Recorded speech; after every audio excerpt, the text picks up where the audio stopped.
আগামী ডিসেম্বরে অনুষ্ঠিত হতে যাচ্ছে বিপিএল, যা চলবে জানুয়ারি পর্যন্ত। কমপক্ষে 5 বছরের জন্য দেওয়া হবে ফ্র্যাঞ্চাইজি নিয়োগ। বিসিবির ম্যারাথন সভায় সিদ্ধান্ত হয়েছে এমনটাই। আর বোর্ড সভাপতি আমিনুল ইসলাম জানিয়েছেন, বাংলাদেশ ভারত সিরিজ নিয়ে ইতিবাচক আলোচনা চলছে বিসিসিআই এর সাথে। বিসিবি সভাপতির দায়িত্ব নেবার পর আমিনুল ইসলাম বুলবুলের তৃতীয় বোর্ড সভা। 36 এজেন্ডা নিয়ে প্রায় 6.5 ঘন্টা চলে ম্যারাথন মিটিং। সভা সন্ধ্যা 7:30 নাগাদ শেষ হবার কথা থাকলেও তা চলেছে প্রায় 9:30 পর্যন্ত। বোর্ড সভায় চূড়ান্ত হয়েছে বিপিএল এর সময়। আগামী ডিসেম্বরেই মাঠে গড়াবে আসর। দল নিতে ফ্র্যাঞ্চাইজিদের চুক্তি করতে হবে কমপক্ষে 5 বছরের জন্য।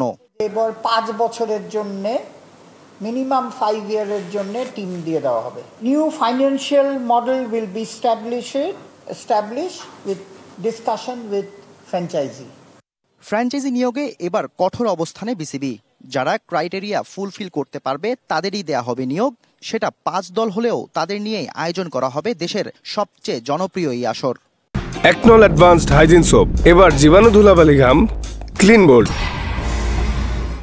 লেটস সে বললাম যে 10টা টিম, কিন্তু 10টা টিম আমরা প্রপার টিম পেলাম না, তখন আমরা হয়তো 7টা টিমে করব। যদি 7টা টিম পেলাম না, 7টার নাম্বার করলাম, কিন্তু 5টা টিম পেলাম, প্রপার 5টা টিমেই করব।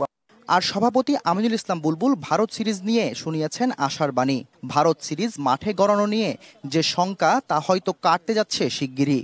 আমরা বিসিসি এর সাথে অলরেডি কথা বলেছি এবং আমরা হয়তো এটা খুব শিগগিরই আপনাদের কাছে জানাবো যে আমাদের কি হচ্ছে এবং পজিটিভ ডিসকাশনই হচ্ছে।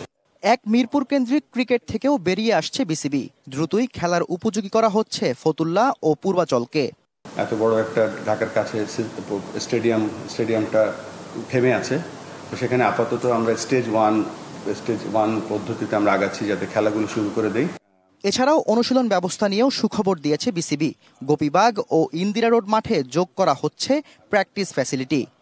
যে একটা কম্প্রিহেন্সিভ যা সাপোর্ট দরকার সবকিছু আমরা ওখানে করব।